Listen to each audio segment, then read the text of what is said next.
I think many of us, if we decided to write our own autobiography or maybe the life of our family and best friends, we might be tempted to kind of whitewash that story.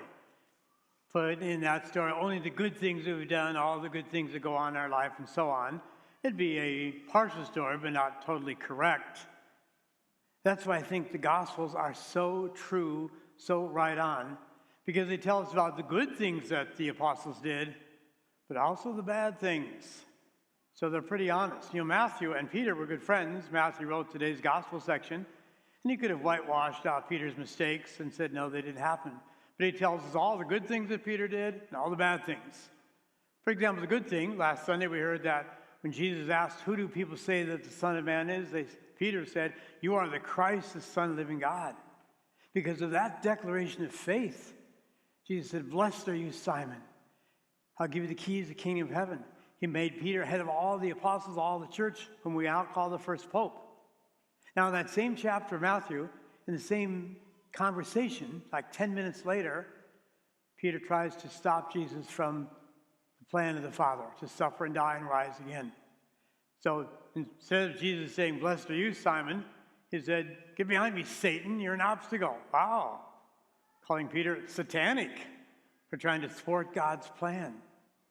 Peter does many great things, but also we hear about some of the bad things he did, like deny Jesus 3 times the morning after the Last Supper, falling asleep in the Garden of Gethsemane when Jesus begged him to stay awake and pray with him, and deserting Jesus Good Friday afternoon. Pretty bad.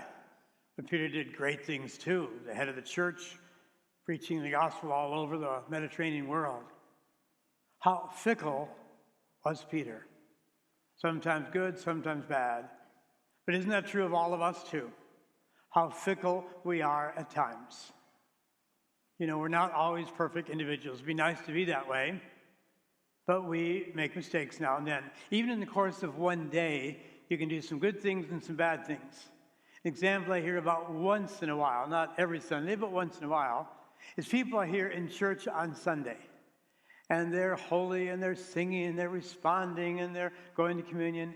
Then they go out in the parking lot. Wow. Or on 215. All Christianity goes out the window. Aren't you fickle? Aren't I fickle? So that's the life of all of us.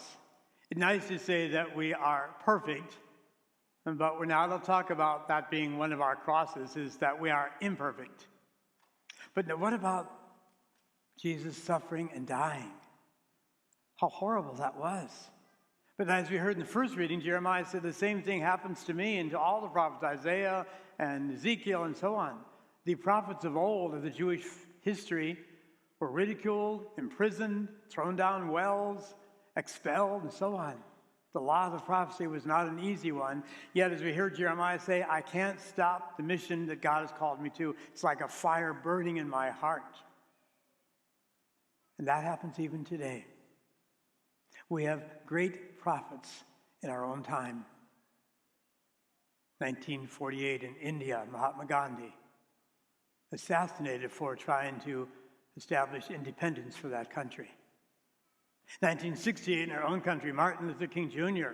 assassinated for trying to bring racial equality to all citizens of this great country. 1980, the 4 Marianal sisters in El Salvador assassinated for trying to bring the gospel to the people of El Salvador. So in our own lifetimes, there have been martyrs for political or spiritual reasons. So that happens sometimes to people who are trying to do good. People try to silence them or to get rid of them. And hopefully none of us have to face that situation, life or death, either believe in God or not. If you believe in God, He'll kill you. If you say you deny God, you can live. What a horrible choice we have to make. And yet being Christian, being Catholic, isn't always easy. You can probably not the call to martyrdom, but sometimes we have to conform ourselves to a different world, to the world of God. The values of this world aren't always equal to the values of Christianity. Sometimes we might be ridiculed by our own friends. You still go to church, still believe in all that?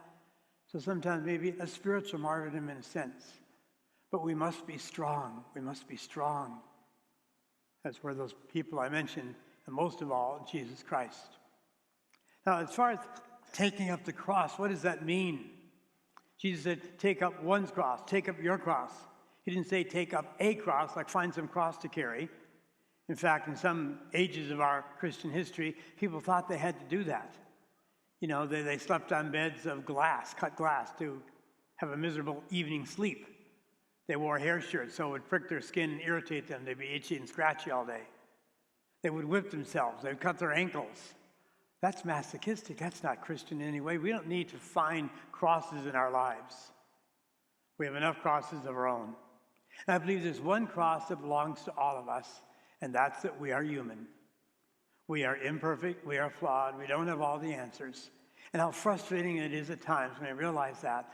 I'm not perfect. I'd like to be, but I'm not. That was the great sin of Adam and Eve. They were in this beautiful garden in paradise. They had everything they wanted, but they had to listen to God. They had to obey God, but they were tempted by Satan. Eat the fruit of this tree, and you'll be as wise as God. You won't need God anymore. You'll be as smart as God. That was their downfall. So the cross that every human being has to carry, is that we are human, we are imperfect, we are flawed, and we're going to die. But each of us has our own particular cross. I don't know what yours is. I'm not going to tell you what mine is. But it's similar to yours probably. Old age, financial problems, marital problems, sickness, terminal illness, loss of a friendship, divorce, whatever. Very tough crosses that each one of us has to carry. Will you carry that with strong faith? Is your God a fair weather God? I only love God when things are going well. And you get mad at God when things aren't going well? Remember, we are in a marriage with God. That was the most beautiful concept in the Hebrew Scriptures, the Old Testament. Yahweh God was the groom, as it were, and the chosen people, the Jewish nation, were God's bride. Remember wedding vows. In good times and bad, in sickness and health, for better, for worse, in easy times and difficult. And all those times we stay together. God is wedded to us, and we are wedded to God. So powerful messages in today's gospel. Whatever cross is yours, carry it well. And realize you don't carry that cross alone. Jesus said, I'll be with you always. I'll help you carry that cross. Let us trust in God that God will be there for us. We may not have to suffer a martyr's death, but sometimes following Christ, being Christian, realizing what our crosses are, can be quite difficult.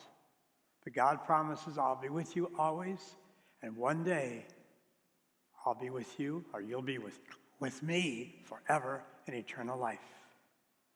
Let us accept our cross, imperfect as we are, and trust in the Lord now and forever.